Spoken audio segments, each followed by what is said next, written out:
नमस्कार, मैं हूं राहुल आर्य और हरियाणा के अंदर विधानसभा चुनाव की घोषणा हो चुकी है। और अगर राजनीतिक भाषा के अंदर कहें तो चुनावी बिगुल बज चुका है।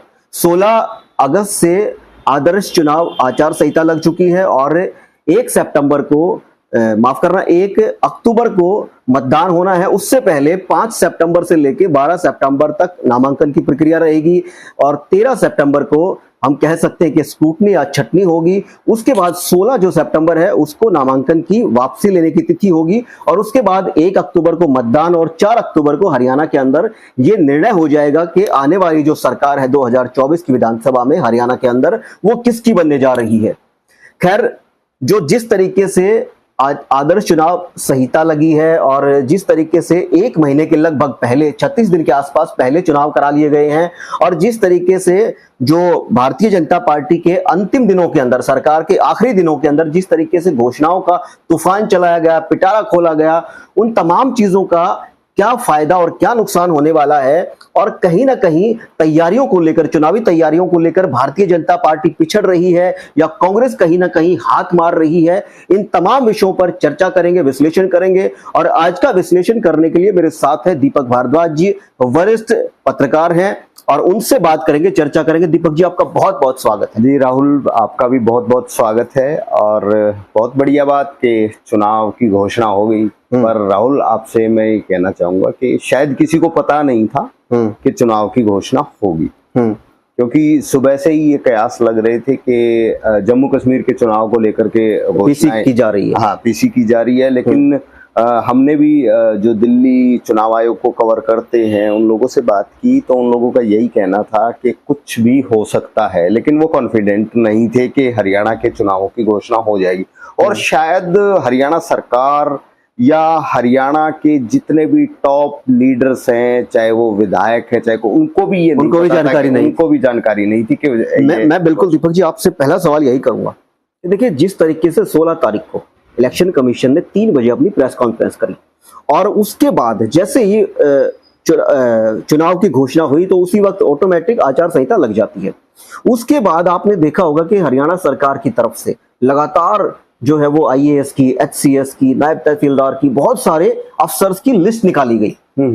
तो कहीं ना कहीं ये शक या ये सुबह या शंका होती है कि हो सकता है कि नायब सिंह सैनी जी के नोटिस में ये चीजें ना हो कि आज आचार संहिता लगेगी, जैसा आपके कह रहे थे पहले। लेकिन राहुल, वो बात सही है, किसी को पता नहीं था, लेकिन शायद मुझे लगता है कि नायब सैनी को थोड़ी बहुत जानकारी थी, क्योंकि आनन फानन में सुबह 9 बजे के आसपास उन्होंने प्रेस कॉन्फ्रेंस बुलाई और प्रेस कॉन्फ्रेंस बुलाकर उन्होंने कुछ घोषणाएं भी की उसके अंदर।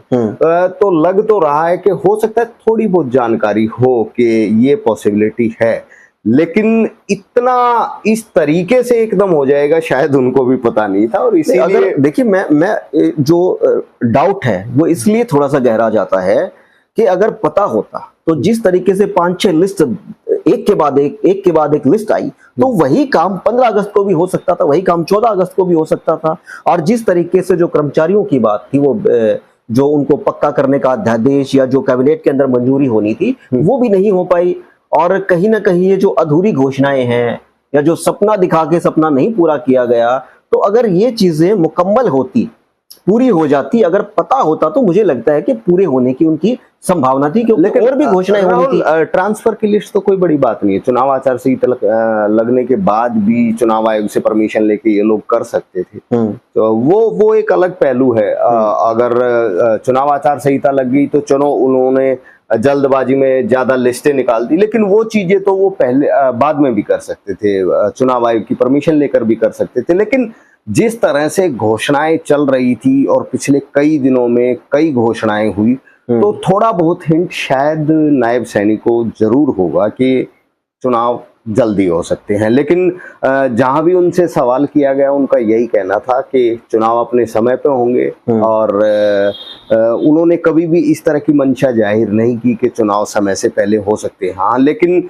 जिस तरह से अब लिस्टें एकदम आई तो ये भी कहा जा सकता है, वही एक एक्सक्लेमेटरी साइन होता है कि हो भी सकता है और नहीं भी, तो इस वजह से शायद एकदम से फिर ये लिस्टें निकालने का काम शुरू। दीपक, क्या आपको ये लगता है कि जो भारतीय आला कमान है, जो केंद्रीय नेतृत्व है भारतीय जनता पार्टी का, उसके पास एक फीडबैक था कि चुनाव जितनी जल्दी करा लिए जाएं उतना प्रदर्शन बेहतर रहने की संभावना हो सकती है, और इसीलिए 36 दिन पहले या 35 दिन पहले जो भी है वो चुनाव की घोषणा कर दी गई या चुनाव करा लिए जाएंगे। बिल्कुल, इस बात से मैं इत्तेफाक रखता हूं, क्योंकि उसका कारण ये भी है कि आप हरियाणा में देखें, ऐसा शायद ही कोई सरकारी डिपार्टमेंट होगा जिसका कर्मचारी फिलहाल सड़क पर ना हो, वो सरकार के खिलाफ एजिटेशन कर रहा है, और हर रोज नए एजिटेशन निकलकर सामने आ रहे थे, और उन एजिटेशंस का सामने आना तो लोगों पे एक प्रभाव जरूर पड़ता है, यार सब लोग सरकार से नाराज हैं और अब की बार कुछ भी हो सकता है। तो ये चीजें कहीं ना कहीं सरकार के ऊपर प्रेशर जरूर था कि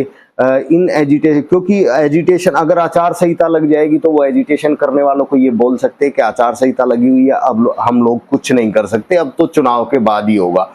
तो कहीं ना कहीं प्रेशर था, और उस प्रेशर के चलते किरकिरी हो रही थी सरकार की, इसमें कोई दो राय वाली बात नहीं है, आम लोगों के बीच भी और सरकारी कर्मचारियों के बीच। और कर्मचारियों का एक बहुत बड़ा तबका है और उनके साथ उनके परिवार की वोट भी है, तो कहीं ना कहीं उस चीज का इफेक्ट पड़ता जा रहा था धीरे धीरे। लोग जैसे अभी आप पीछे देखें, अभी एक प्रोटेस्ट हुआ, लगभग 2-2.5 हजार लोग भाजपा के कार्यालय पर पहुंच गए, और जिस दिन आचार संहिता लगी थी, और उन्होंने यहां तक कहा था कि हम सरकार को, अगर हमारी नहीं मानी तो हम सरकार को बदल देंगे, हम विधानसभा चुनाव में इसका नुकसान सरकार को भेजना। तो इस तरह की जो चीजें हैं वो कहीं ना कहीं सरकार के ऊपर उस चीज का प्रेशर जरूर था, और हो सकता है इस वजह से जल्दी चुनाव, वैसे तो चुनाव आयोग स्वायत्त संस्था है, वो अपने रूल रेगुलेशन के हिसाब से चुनावों की घोषणा करती है, लेकिन कहीं ना कहीं ये भी माना जाता है कि सरकार का इंटरफेयर तो होता ही होता है। देखिए, आपने कर्मचारियों की बात की, और कर्मचारियों से देखिए पिछले वक्त जब नायब सिंह सैनी जी ने, जो कच्चे कर्मचारी हैं लगभग 1.25 लाख के आसपास, उनको लेकर एक सपना दिखाया कि इन सब को रेगुलर किया जाएगा, पक्का किया जाएगा। उसके बाद फिर उन्होंने सपना देखना शुरू किया कि हम रेगुलर हो जाएंगे। फिर उनको कहा गया कि रेगुलर नहीं, माने जॉब सिक्योरिटी, 58 साल की उम्र तक जॉब सिक्योरिटी, पेंशन वगैरह वो सारी चीजें नहीं मिल पाएंगी। और उसके बाद फिर घोषणा कर दी गई। घोषणा करने के बाद फिर जब वो लागू करना था, इंप्लीमेंट करना था, तो उसके बाद आचार संहिता लग गई। तो कहीं लगता नहीं कि जो कर्मचारी थे उनके अंदर इस चीज का जो भाजपा फायदा लेना चाहती थी उसका उनको नुकसान होने की संभावना है। बिल्कुल नुकसान होने की संभावना इस वजह से कह सकते हैं कि आपने सरकारी कर्मचारियों के लिए या कच्चे कर्मचारी को एक बड़ा सपना दिखाया, बड़ा सपना नहीं दिखाया, सपना पूरा नहीं हुआ। तो कहीं ना कहीं उनके मन में ये भी रहेगा कि शायद ये सरकार की कोई चाल थी, और इनको पता था कि चुनाव नजदीक है, तो इस वजह से एक लॉलीपॉप दे दो और चुनाव आचार संहिता लगनी ही है, फैसला लागू नहीं होगा। तो कहीं ना कहीं उनके मन में ये चीजें जरूर जाती हैं, और उन चीजों का नुकसान भी उठाना पड़ता है। और मैं इसीलिए कह रहा हूं कि क्योंकि सरकारी कर्मचारियों को एक बहुत बड़ा तबका सड़कों पर है, और उसका नुकसान दिन ब दिन सरकार के प्रति बढ़ता ही जा रहा था। तो कहीं ना कहीं ये कह सकते हैं कि क्योंकि और जो इशू है वो इशू तो लंबे समय से चलते आ रहे हैं, बहुत लंबा समय हो गया, कहीं फैमिली आईडी, कहीं प्रॉपर्टी आईडी, ये इशू चलते रहा है, पोर्टल का बहुत लंबा इशू चलता रहा। सबसे बड़ी दिक्कत सरकारी कर्मचारियों की थी, और सरकारी कर्मचारी कोई भी, चाहे वो कच्चा है चाहे पक्का है, कॉन्ट्रैक्ट बेस पे जो भी है, वो सभी सड़कों पर। और क्योंकि ऐसे टाइम में ही कर्मचारी सरकार पर प्रेशर बनाता है कि उनको पता है कि चुनाव है और चुनाव में हमारी वोटें सरकार को चाहिएंगी, तो सरकारी कर्मचारी हो वो प्रेशर बनाने का एक प्रयास करता है कि सरकार चुनाव के दबाव में उनकी मांगों को पूरा कर दे, और ये प्रेशर बढ़ता ही जा रहा था सरकार के ऊपर। तो हो सकता है इस तरह से चुनाव थोड़ा सा पहले हो गए। जिस तरीके से आप भी कह रहे हैं कि जो आधी अधूरी घोषणाएं हैं जो लागू नहीं हो पाई, जिस तरीके से कर्मचारी सड़कों पर है, तो भाजपा को चुनाव में उसके नुकसान उठाने की संभावना ज्यादा है, बिल्कुल, बजाय उसका फायदा लेने। बिल्कुल। चलिए अब बात करते हैं तैयारियों की। देखिए, पिछले चुनाव के अंदर, और भाजपा के बारे में एक परसेप्शन भी है, धारणा भी है कि भाजपा जो है वो बड़ा कम्युनिकेशन करके चलती है, भाजपा माइक्रो मैनेजमेंट करती है, नीचे तक जाती है। तो क्या आपको लगता है इस चुनाव के अंदर, मुझे लगता है कि क्या आपको भी इस चीज की थोड़ी बहुत ये लग रहा है, संभावना नजर आ रही है कि अब की बार जो माइक्रो मैनेजमेंट है उसमें कांग्रेस कहीं ना कहीं भाजपा से आगे निकल गई है। उन्होंने अपने आवेदन भी मांग लिए, आवेदन मांगने के बाद उन्होंने अपनी स्क्रूटनी जो कमेटी है उसका गठन कर दिया, और जिस तरीके से उनकी लगातार रैलियां चल रही हैं, लगातार जो आवेदन वाले हैं वो अपनी शक्ति प्रदर्शन भी कर रहे हैं। दूसरी तरफ भाजपा जो है वो आखिरी समय के अंदर घोषणाओं को लेकर, और अभी तक उनकी कोई टिकट या इस तरीके की तैयारियां सामने नहीं आई है। क्या आपको लगता है कि पिछड़ रही है भाजपा? बिल्कुल बिल्कुल, इसमें बिल्कुल आप सही कह रहे हैं, क्योंकि कांग्रेस पार्टी का, हम इस चुनाव को छोड़ के लोकसभा चुनाव की तरफ चले जाते हैं। लोकसभा चुनाव में भले ही कांग्रेस पार्टी का संगठन नहीं था, इनके जिला अध्यक्ष नहीं थे, कुछ भी नहीं था, टिकटें भी बहुत लेट बटी। हाँ। लेकिन कांग्रेस पार्टी का जो कार्यकर्ता था उसने एक तरह से भूपेंद्र हुड्डा या दीपेंद्र हुड्डा बन के चुनाव प्रचार किया, और इसी वजह से नतीजे इस तरीके के आए। लेकिन भारतीय जनता पार्टी का, हाँ जैसे आपने कहा कि इन्होंने नॉमिनेशन मांगे, यहाँ तक कि नॉमिनेशन के लिए फीस भी रखी गई, और फीस भी बहुत छोटी नहीं है, बड़ा अमाउंट, 20,000 की, हाँ बड़ा अमाउंट है। और उस बड़े अमाउंट के चलते लगभग 2,500 के आसपास 90 सीटों पर आवेदन आए हैं। तो कहीं ना कहीं ये कहा जा सकता है कि वो चुनाव के लिए पूरी प्रिपरेशन उनकी कंप्लीट है, और जो लोग टिकट के दावेदार हैं वो कहीं ना कहीं उन्होंने पहले से ही अपना ग्राउंड तैयार करना शुरू कर दिया होगा अपने विधानसभा में।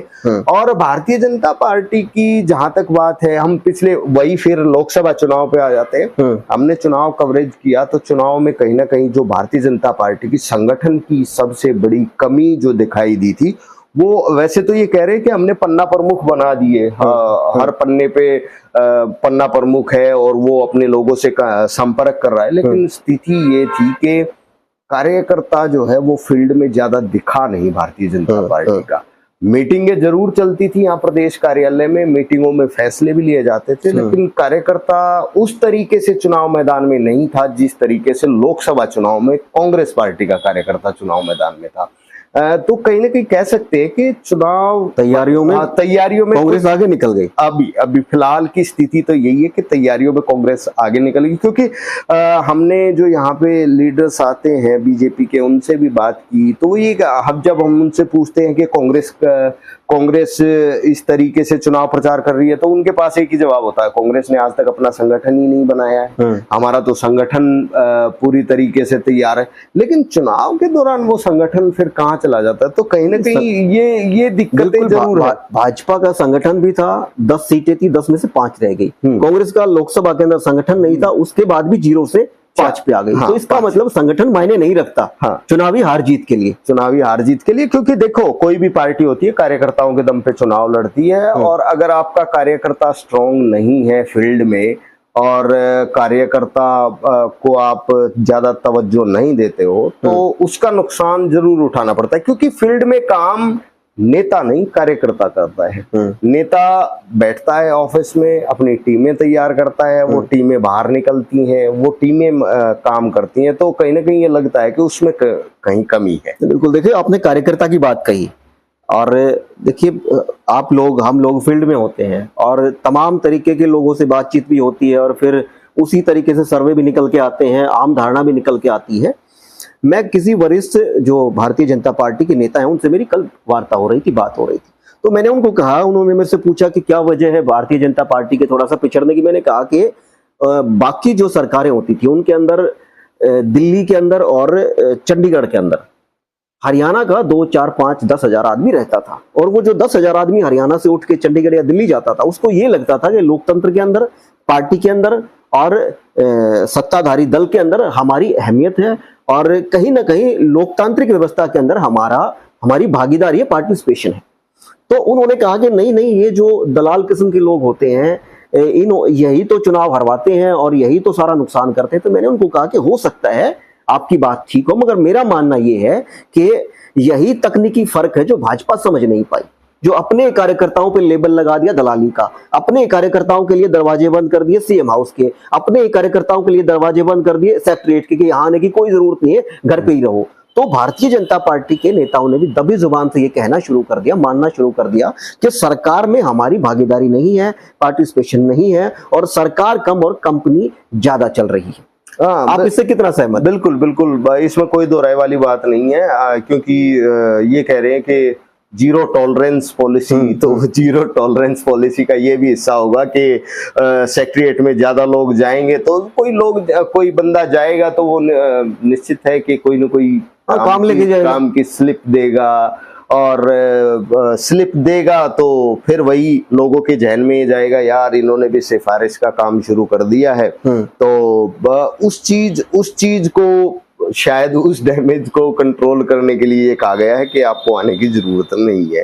तो ये कह सकते हैं, नहीं, भीड़ का पैमाना चुनाव में बहुत ज्यादा काम करता है। आप एक बात बताओ, जब चुनाव होता है, चुनाव को वोटिंग से जस्ट पहले रोड शो निकाले जाते हैं। हाँ, क्यों निकाले जाते हैं? क्यों निकाले जाते हैं? कि भीड़ दिखाने के लिए कि मेरे साथ इतने बंदे हैं। जो न्यूट्रल वोट बैंक है, वो न्यूट्रल वोट बैंक कम से कम ये सोचे, यार इसके साथ तो काफी बंदे हैं, तो हो सकता है यही बनेगा, तो कुछ 1-2% वोट को कन्वर्ट करने की कोशिश होती है। तो उसमें कार्यकर्ताओं का अहम रोल होता है। अगर वहां चंडीगढ़ कार्यकर्ताओं को नहीं जाने दिया जाएगा या उन पे दलाल किस्म का ठप्पा लगा दिया जाएगा, तो वो अपने आप ही डिमोरलाइज हो जाएंगे और कहेंगे कि भाई क्या जरूरत है फिर, जब हमें पूछते ही नहीं, हमें दलाल किस्म का लोग कहते हैं। तो इस तरह की चीजें, ये सारी चीजें बहुत मायने रखती हैं। तो फिर देखिए, आखिरी टाइम पे जब सैनी साहब के सामने फीडबैक आया कि जो लोग हैं उनका ये मानना है, जैसा मैंने बताया, लोगों का ये मानना है चंडीगढ़ दिल्ली आना जाना चाहिए, तो उन्होंने फिर दरवाजे भी खोल दिए। तो ये कह दिया कि सीएम हाउस के ताले या दरवाजे आप लोगों के लिए 24 घंटे खुले हैं, रात को 2-2 बजे 3-3 बजे भी फिर वो लोगों की समस्या। अकेले दरवाजे नहीं खोले, जनसभा में या कार्यकर्ता सम्मेलन में ये बोल दिया था कि आपका उचित सम्मान होगा, आप जिस समय आना चाहें आ सकते हैं, जो काम लेके आना चाहें आ सकते हैं। यूटर्न हुआ, यूटर्न इसलिए 9.5 साल तो दरवाजे बंद रखे, तो वो 3 महीने के लिए खोल दिए। वो यू टर्न लोकसभा चुनाव में दिखाना, लोकसभा चुनाव में जो इनके बूथों पर इनके एजेंट तक भी मौजूद नहीं रहे, तो वो कहीं ना कहीं इनको लगा कि कार्यकर्ताओं के अंदर इस चीज को लेकर नाराजगी है कि उनको तवज्जो नहीं दी जा रही है, और वो नाराजगी 9.5 साल चलती रही है। आपने भी देखा है, हमने भी देखा है। लेकिन इस जो ये मार्च से और अब तक चुनाव से मतलब चुनाव की घोषणा हो गई है, नायब सैनी मार्च में बने थे, तो उस दौरान थोड़ा बहुत कार्यकर्ता तो बूस्टअप हुआ ही है, क्योंकि खुद अपने रेजिडेंस पे बुलाते हैं नायब सैनी और उनके साथ बातचीत करते हैं। अब काम करते हैं नहीं करते हैं वो तो वही जानते होंगे, लेकिन कोशिश की है कि कार्यकर्ता बूस्टअप हो, क्योंकि विधानसभा चुनाव में अब उन्हीं के दम पे चुनाव जीता जाना है, अगर जीतती है तो भारतीय जनता पार्टी। देखिए, लोकसभा चुनाव के अंदर 44 सीटें, 44 विधानसभा क्षेत्र के अंदर भाजपा ने लीड कायम करी, और 46 के अंदर कांग्रेस और आम आदमी पार्टी, हम मान सकते हैं अलायंस में थी, तो कांग्रेस मान सकते हैं। तो क्या आपको लगता है कि वो जो लीड थी उसका बेनिफिट कांग्रेस को यहां भी विधानसभा चुनाव में मिलेगा? विधानसभा चुनाव में माना जा सकता है, लेकिन उसके पीछे एक कारण हम थोड़ा सा देखें, क्योंकि आम आदमी पार्टी, हालांकि उतना ग्राफ आम आदमी पार्टी का नहीं बढ़ा है हरियाणा में, लेकिन आम आदमी पार्टी ने जो कांग्रेस को सपोर्ट किया, चाहे उनकी जितनी भी वोट डली आम आदमी पार्टी की कांग्रेस पार्टी को, तो कांग्रेस पार्टी उसकी वजह से 46 सीटों पे लीड कर पाई। लेकिन अब आम आदमी पार्टी अकेले चुनाव लड़ने जा रही है, तो वो वोट बैंक तो शायद अब कांग्रेस पार्टी को नहीं मिलेगा। आम आदमी पार्टी का जो अपना कैडर है तो वो तो अपने प्रत्याशी को वोट देगा।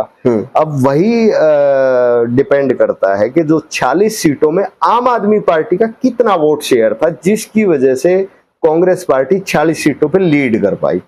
और अगर आम आदमी पार्टी अब अलग होगी, 90 की 90 सीटों पर लड़ने की घोषणा कर चुके हैं वो, अब कोई गठबंधन होता है तो आगे की बात है, तो वो वोट शेयर कितना कम होता है उस पर बहुत डिपेंड करेगा। क्योंकि भारतीय जनता पार्टी की जो 44 सीटें हैं, 44 सीटों में भारतीय जनता पार्टी अकेली चुनाव लड़ रही थी, उनका कोई सपोर्टर नहीं था, वो सिंगल, ना उनके साथ कोई गठबंधन था, जेजेपी के साथ गठबंधन था तो वो भी अलग हो गए थे, और किसी के साथ कोई गठबंधन नहीं था। तो वो जो 44 सीटें हैं, लगता है कि उस पे ये सरवाइव कर रहे हैं। अब उसको कितना ये चुनाव तक कंट्रोल कर पाते हैं वो देखिए, जैसे लोकसभा चुनाव होते हैं, और लोकसभा चुनाव में जितना वोटिंग परसेंटेज होता है किसी पार्टी का, पिछली बार का मैं फॉर एग्जांपल आपको बताऊं कि पिछली बार भारतीय जनता पार्टी की 58% के आसपास वोट आई थी लोकसभा में, और उसके जब 4-5 साढ़े 4 महीने बाद विधानसभा के चुनाव हुए हरियाणा में, तो जो वोटिंग परसेंटेज है वो 36.5% रह गया। तो 22% का डिफरेंस आ गया लोकसभा और विधानसभा में भारतीय जनता पार्टी के वोट शेयर में। तो अब की बार भी अगर ऐसा ही हो जाता है तो 40% के करीब वोट आए हैं भारतीय जनता पार्टी के, उनमें से अगर 20 या 22% वोट कम हो जाते हैं तो भाजपा का वोट जो है वो 24 या 25% के आसपास रह जाएगा, अगर ऐसा हो जाता है तो। हाँ बिल्कुल, और थोड़ा सा डिफरेंस भी होता है विधानसभा और लोकसभा चुनाव में, क्योंकि लोकसभा चुनाव में शायद मोदी के नाम से भी चुनाव लड़ा गया और शायद थोड़ा बहुत वोटर कम टर्न आउट करता है बात, लेकिन विधानसभा चुनाव में एक विधायक के लिए एक छोटा एरिया होता है। लोकसभा चुनाव में आप मान के चलो बहुत लंबा मैन टू मैन हो जाता है। तो विधायक जो चुनाव लड़ रहा है, जो प्रत्याशी है, वो हर आदमी के साथ अपना संपर्क कर लेता है, तो वो कहीं ना कहीं वोटिंग परसेंटेज, जो पोलिंग परसेंटेज को बढ़ा देता है। अब वो पोलिंग परसेंटेज किसके फेवर में जाता है वो देखने का थोड़ा सा सिस्टम बनता है। चलिए दीपक जी, ये तो बात हुई नेशनल पार्टीज की, बीजेपी और कांग्रेस की।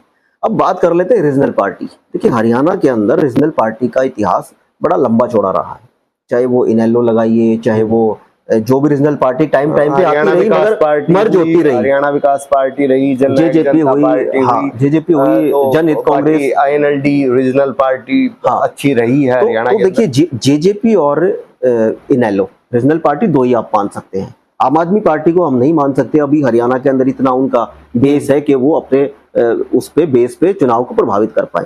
मगर इनेलो और जो जेजेपी है उसका क्या लगता है, जेजेपी और इनेलो का तो गठबंधन भी बसपा है उसके साथ हो रखा है, और पूरी ताकत अभय सिंह चौटाला ने और जो मायावती है उनके भतीजे भी आनंद, वो भी लगातार लगे हुए हैं, रैलियां कर रहे हैं, अपनी जनसभाएं कर रहे हैं।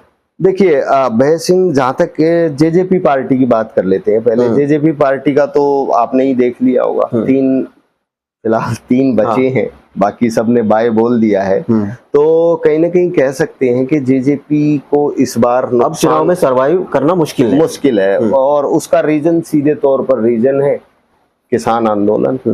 उनका जो कोर वोटर था वो उनसे छिटक गया, वो उनसे छिटक गया। और अब क्योंकि जेजेपी का कार्यकर्ता के ऊपर भी डिपेंड करता है, क्या जेजेपी, अब जो आईएनएलडी का जो कार्यकर्ता था जो जेजेपी में गया और कुछ आईएनएलडी में रह गया, तो जो अभी फिलहाल जेजेपी का कार्यकर्ता है वो पार्टी के माहौल को देखकर क्या डिसीजन लेता है, ठीक है, वो उसके ऊपर भी डिपेंड करेगा। लेकिन जेजेपी का अब की बार लगता है उनको काफी नुकसान उठाना पड़ेगा, उनके लिए वेट एंड वॉच की पॉलिसी अच्छी है। हाँ, लेकिन दुष्यंत चौटाला ने अभी भी ये कहा है कि चाबी तो सत्ता की हमारे हाथ में ही रहेगी, हम ही सरकार बनवाएंगे। अब वो किसकी बनवाएंगे वो तो वो बताएंगे और चुनाव नतीजे बताएंगे। और जहां तक आईएनएलडी की बात है, आईएनएलडी पार्टी में फिलहाल की स्थिति बहुत ज्यादा बेहतर नहीं है, और बहुजन समाज पार्टी का ये जरूर माना जा सकता है बेनिफिट उनको इसलिए मिलेगा क्योंकि बहुजन समाज पार्टी का जो कैडर वोट है वो Bahujan Samaj fix cadre vote है, और वो अगर बहुजन समाज पार्टी का प्रत्याशी उतरता है तो उसको जाता ही जाता है, और बाकी गठबंधन होता है तो ऊपर से बहन जी मायावती जी जो आदेश करती हैं वो उसकी पालना करते हैं, तो उसका बेनिफिट मिलेगा। वो सीटों में कितना कन्वर्ट हो पाएगा वो देखना। दीपक जी, समापन की ओर बढ़ते हैं। तमाम चर्चा हमने कर ली, तैयारियों को लेकर भी कर ली, रीजनल पार्टी को लेकर भी कर ली, और अपर हैंड को लेकर भी कर ली। तो जो आखिरी निचोड़ है, समापन अगर हम करें, तो आप क्या मानते हैं कि अब के बार विधानसभा चुनाव में सरकार किसकी रहने वाली, भाजपा कांग्रेस? देखिए कुछ नहीं कहा जा सकता, कुछ भी नहीं कहा जा सकता। बाकी चर्चाएं तो ये है कि शायद अब की बार कांग्रेस पार्टी पूर्ण बहुमत की तरफ चली जाए, लेकिन कुछ नहीं कहा जा सकता है। ऐसा लगता है कि तीसरे की जरूरत पड़ेगी। चलिए दीपक जी, चर्चा के लिए बहुत बहुत शुक्रिया। ये थे हमारे साथ दीपक भारद्वाज जी, और तमाम चीजों की चर्चा हुई वो आपके सामने है। फिर हाजिर होंगे ऐसी चर्चाओं के लिए, तब तक के लिए नमस्कार। नमस्कार।